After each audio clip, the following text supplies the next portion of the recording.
आप भी अपने घुटनों के लुब्रिकेशन को बढ़ाना चाहते हैं? क्या आपके घुटने भी आपको सुबह सुबह जाम लगते हैं? सीढ़ियां चढ़ते समय आपको आवाज आती है? या फिर नीचे बैठकर जब आप खड़े होते हैं, उठते हैं तो आपको टांगों के अंदर एक खिंचाव महसूस होता है? तो याद रखिए, ये उम्र बढ़ने के संकेत ना होकर, चाहे छोटी उम्र है या बड़ी उम्र है, ये घुटनों के और जोड़ों के अंदर लुब्रिकेशन की कमी के संकेत हैं। दोस्तों, मैं हूं दिव्या धवन, एक सर्टिफाइड न्यूट्रिशनिस्ट, एक डाइट प्लानर, और आज आपको इस वीडियो में बताने वाली हूं कि इस लुब्रिकेशन को, चाहे वो घुटनों में हो या बॉडी के किसी भी जोड़ में हो, उसको कैसे दोबारा बनाया जा सकता है। वीडियो के एंड में जानेंगे 3 ऐसे आयुर्वेदिक पावरफुल तरीके या फिर पावरफुल टॉनिक जिसके द्वारा आप लुब्रिकेशन को बढ़ा सकते हैं। ये फ्लूइड क्या काम करता है, कैसे करता है, कैसे घिसे हुए घुटने दोबारा रिपेयर किए जा सकते हैं। तो चलिए डिटेल में जानते हैं। हम सभी अपनी कार, बाइक के इंजन में तेल डालना नहीं भूलते, लेकिन अपने शरीर के असली इंजन जोड़ों की लुब्रिकेशन का ख्याल रखना बहुत सारे लोग भूल जाते हैं। जोड़ अगर स्टिफ हो जाए तो मन थक जाता है, चलना बोझ लगता है और शरीर उम्र से पहले बूढ़ा लगने लगता है। पर खुशखबरी ये है कि जोड़ों के अंदर एक ऐसी चीज होती है जो अगर ठीक कर दी जाए तो घर्षण कम हो जाता है, दर्द शांत हो जाता है और चलना फिरना भी आसान हो जाता है। हमारे घुटनों के अंदर एक प्राकृतिक जेल होती है जिसे साइनोवियल फ्लूइड कहा जाता है। ये एक तरह का जॉइंट लोशन है। जैसे दरवाजे में तेल डालने से आवाज आना बंद हो जाती है, वैसे ही शरीर के जोड़ इस फ्लूइड की मदद से बिना घर्षण के स्मूथली हिलते डुलते रहते हैं। साइनोवियल फ्लूइड सिर्फ एक लुब्रिकेशन नहीं है, ये शरीर की इंजीनियरिंग का एक चमत्कार है। अब बड़ा सवाल ये आता है कि आखिर ये फ्लूइड कम क्यों होता है? इसके पीछे कई कारण हैं। उम्र बढ़ने पर फ्लूइड का प्रोडक्शन कम हो जाता है। 40 की उम्र के बाद नेचुरली लुब्रिकेशन धीरे धीरे कम होने लगता है। कैल्शियम, फास्फोरस या पोटेशियम की कमी से, ये 3 मिनरल्स ऐसे हैं जिनकी कमी से फ्लूइड कम होने लगता है। इसके अलावा सेडेंटरी लाइफस्टाइल, कम चलना, कम उठना, ऐसी कंडीशन में भी फ्लूइड कम होने लगता है। इसके अलावा डिहाइड्रेशन के कारण, कम पानी पीने के कारण भी जोड़ों का लुब्रिकेशन जो है वो खत्म होने लगता है या पतला होने लगता है। इसके अलावा गलत खाना खाना, जैसे ज्यादा चीनी, ज्यादा तली हुई चीजों का या पैकेट बंद चीजों का इस्तेमाल करने से बॉडी के अंदर इन्फ्लेमेशन बढ़ती है, जिसके कारण फ्लूइड सूखने लगता है।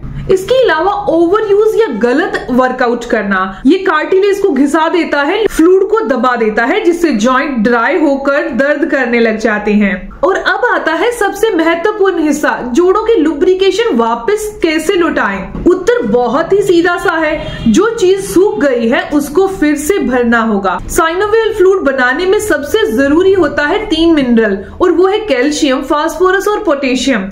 ये तीनों मिलकर जोड़ों के अंदर फ्लूइड की क्वालिटी बढ़ाते हैं, कार्टिलेज को पोषण देते हैं, जॉइंट को फिर से स्मूथ बनाते हैं। लेकिन इन 3 मिनरल की कमी 40 के बाद लगभग हर इंसान में पाई जाती है। आगे हम एक एक करके मिनरल को डिटेल में समझते हैं। कैल्शियम क्या करता है, फास्फोरस क्या करता है, पोटेशियम जॉइंट फ्लूइड को कैसे हाइड्रेट करता है, और फिर वीडियो के एंड में जानेंगे कि हमें क्या खाना है, कितना खाना है और डेली रूटीन हमारा क्या होना चाहिए जिससे हमारे जॉइंट अच्छे हो जाएं। अब आप सोच रहे होंगे कि आखिर वो क्या कारण है कि हमारे जॉइंट जो कभी बिना आवाज के, बिना दर्द के, बिना रुकावट के स्मूथली चलते थे, आज स्टिफनेस, जाम और बहुत ही ज्यादा दर्द देते हैं। क्या सच में उम्र इसका कारण है? नहीं, असली कारण उम्र नहीं, उम्र के साथ बढ़ती कमी है। इसी कमी को समझना हमारे जॉइंट लुब्रिकेशन के लिए सबसे जरूरी कदम है। साइनोवियल फ्लूइड अपने आप नहीं सूखता, इसको सुखाने के 4 बड़े कारण हैं और ये चारों हमारे रोजमर्रा के जीवन से जुड़े हैं। बॉडी का लुब्रिकेशन सिस्टम कमजोर हो जाना, मिनरल का असंतुलन होना, मूवमेंट की कमी होना, डाइट में ऐसे फूड जिनसे सूखापन बढ़े। इन कारणों को समझते ही आपको पता चल जाएगा कि जॉइंट क्यों घिस रहे हैं, लुब्रिकेशन क्यों कम हो रहा है। सबसे पहला कारण, जैसे जैसे उम्र बढ़ती जाती है बॉडी की लुब्रिकेशन बनाने वाली क्षमता घट जाती है। साइनोवियल मेम्ब्रेन जो ये फ्लूइड बनाती है वो धीरे धीरे पतली होने लगती है, उसकी ब्लड सप्लाई कम हो जाती है और परिणाम क्या क्या होता है, फ्लूइड प्रोडक्शन 30 से 40% तक कम हो जाता है। आयुर्वेद में कहा जाता है बॉडी में वात बढ़ने से ये कंडीशन पैदा होती है। अब आता है दूसरा और सबसे बड़ा कारण, मिनरल की कमी। साइनोवियल फ्लूइड सिर्फ पानी जैसा लिक्विड नहीं है, ये मिनरल से बना न्यूट्रिएंट रिच जेल है। लेकिन अगर बॉडी में वो मिनरल ही कम हो गए तो ये जेल कैसे बनेगा? कौन कौन से मिनरल? कैल्शियम जो कि मेम्ब्रेन को स्ट्रॉन्ग रखता है, फास्फोरस जो कार्टिलेज को इलास्टिक बनाता है, पोटेशियम जो फ्लूइड को हाइड्रेट रखता है। तीनों में से किसी एक की भी कमी होने पर जोड़ आपस में रगड़ खाने लगते हैं। तीसरा बड़ा कारण है मूवमेंट की कमी। जो लोग बहुत ज्यादा बैठे रहते हैं, कम हिलते हैं, मूवमेंट कम करते हैं, सेडेंटरी लाइफस्टाइल है उनका, उनमें ये समस्या ज्यादा आती है। अब बात करते हैं ऐसे कारण की जिसको लोग मजाक में लेते हैं, और वो है पानी की कमी।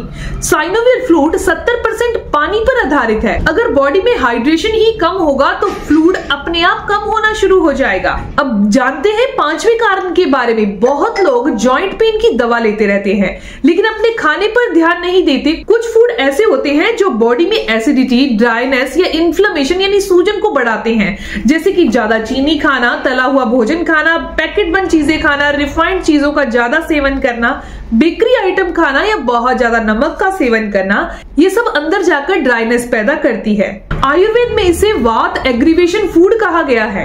अब बात करते हैं जोड़ों का रीबिल्डर मिनरल के बारे में, यानी कि कैल्शियम के बारे में। जब भी कार्टिलेज टूटता है, खराब होता है या घिसने लगता है तो सबसे पहले शरीर को जरूरत होती है कैल्शियम की। लेकिन बहुत लोग गलती करते हैं, सोचते हैं कि कैल्शियम सिर्फ हड्डियों के लिए है। नहीं, कार्टिलेज की रिकवरी का पहला रॉ मटेरियल भी कैल्शियम ही है। कैल्शियम क्या करता है? कार्टिलेज कोशिकाओं को मजबूत करता है, टूटे हुए टिश्यूज को भरने में मदद करता है, साइनोवियल मेम्ब्रेन को स्टेबल रखता है, घुटनों की आवाज को कम करता है। अगर शरीर में कैल्शियम कम हो जाए तो साइनोवियल फ्लूइड जो है वो गाढ़ा हो जाता है, इसकी फंक्शनिंग स्लो हो जाती है, जोड़ सूखने लगते हैं और दर्द होने लगता है। अब बात करते हैं फास्फोरस की, यानी कि कैल्शियम का पार्टनर। बहुत लोग जानते ही नहीं है कि कैल्शियम अकेला काम नहीं करता। कैल्शियम अगर बिल्डर है तो फास्फोरस उस बिल्डर का असिस्टेंट है। दोनों मिलकर कार्टिलेज को बनाते हैं, हड्डियों को, जोड़ों को मजबूत करते हैं। अब बात करते हैं पोटेशियम की, यानी कि लास्ट मिनरल की। सूखापन हटाने वाला मिनरल है ये। साइनोवियल फ्लूइड का 70% हिस्सा हाइड्रेशन पर निर्भर करता है। हाइड्रेशन को कंट्रोल करता है पोटेशियम। पोटेशियम कम होने से फ्लूइड गाढ़ा हो जाता है, स्टिफनेस बढ़ने लगती है, सुबह की जकड़न महसूस होती है, ऐंठन महसूस होती है, नसों में खिंचाव महसूस होता है। और पोटेशियम की पूर्ति होने पर कार्टिलेज रिपेयर होने लगते हैं, मसल क्रैम्प्स कम हो जाते हैं, नसों में दर्द दूर हो जाता है और साइनोवियल फ्लूइड को जेल मिल जाता है। अब बात करते हैं कि कौन से फूड साइनोवियल फ्लूइड को नेचुरल तरीके से बढ़ाते हैं। सबसे पहली चीज आती है हेल्दी फैट। आप अपनी डाइट के अंदर घी शामिल कर सकते हैं जो कार्टिलेज को स्नेह देता है, स्टिफनेस को कम करता है, फ्लूइड प्रोडक्शन में मदद करता है। इसके अलावा आप अलसी अपनी डाइट में शामिल कर सकते हैं जिसके अंदर अच्छी मात्रा में ओमेगा 3 होता है। आप नारियल ले सकते हैं, नारियल पानी पी सकते हैं। इसके अलावा ड्राई कोकोनट अपनी डाइट में ऐड कर सकते हैं। आप तिल अपनी डाइट में ऐड कर सकते हैं जिसमें अच्छी मात्रा में कैल्शियम होता है। अखरोट अपनी डाइट में ऐड कर सकते हैं जो साइनोवियल फ्लूइड को थिन करता है, गाढ़ा होने से बचाता है। अब मैं आपको दो ऐसे फूड के बारे में बताने वाली हूँ जो कैल्शियम, पोटेशियम और फास्फोरस की कमी को पूरा कर सकते हैं। कैल्शियम की कमी की बात की जाए तो रागी आप अपनी डाइट में ऐड कर सकते हैं और अपनी डाइट में तिल ऐड किए जा सकते हैं। फास्फोरस की कमी को पूरा करने के लिए आप अपनी डाइट के अंदर राजमा शामिल कर सकते हैं, मूंगफली को ऐड कर सकते हैं। पोटेशियम की कमी को पूरा करने के लिए आप नारियल पानी पी सकते हैं और केला अपनी डाइट में शामिल कर सकते हैं। अब बात करते हैं सबसे मेन चीज की कि कौन सी चीजें, कौन सी आदतें साइनोवियल फ्लूइड को सुखा देती हैं। सबसे पहले नंबर पर आता है पानी कम पीना, यानी कि बॉडी डिहाइड्रेट रहती है जिनकी। जो लोग बहुत ज्यादा चाय, कॉफी का इस्तेमाल करते हैं उनकी बॉडी के अंदर पोटेशियम की कमी हो जाती है। जो लोग बहुत ज्यादा नमक अपनी डाइट में ऐड करते हैं उनके अंदर भी फ्लूइड सूखने लगता है। देर तक बैठे रहने से भी ऐसा होता है। बहुत ज्यादा स्ट्रेस लेने से भी बॉडी में वात रोग बढ़ जाता है। इसके अलावा ज्यादा चीनी का इस्तेमाल करने से भी ये समस्या और बढ़ जाती है। अब मैं आपको बताने वाली हूँ 3 ऐसे पावरफुल तरीके जो आयुर्वेदिक तरीके से कार्टिलेज को रिपेयर करते हैं और बनाते हैं। सबसे पहले नंबर पर रात को सोते टाइम आपने गुनगुने तिल के तेल से घुटनों की मालिश करनी है, जोड़ों की मालिश करनी है बहुत धीरे धीरे। रात को आप दूध में डालकर अश्वगंधा अपनी डाइट में आधा चम्मच जरूर शामिल करें। इसके अलावा 20 से 25 मिनट की वॉक कीजिए। दोस्तों ये इन्फॉर्मेशन, ये जानकारी यही तक थी। मैं उम्मीद करती हूँ, आशा करती हूँ कि जानकारी आपके लिए फायदेमंद होगी। अगर आपको ये जानकारी अच्छी लगी, आपके काम की है, तो इस वीडियो को जरूर लाइक कीजिएगा, अपने दोस्तों के साथ जरूर शेयर करिएगा और ऐसी ही इन्फॉर्मेटिव जानकारी के लिए चैनल को सब्सक्राइब कर लीजिए, बेल आइकन पर प्रेस करिएगा ताकि आपको आने वाली हर एक नई वीडियो की इन्फॉर्मेशन, उसके अपडेट्स मिलते रहें। मिलते हैं दोस्तों नेक्स्ट वीडियो में, तब तक के लिए गुड बाय।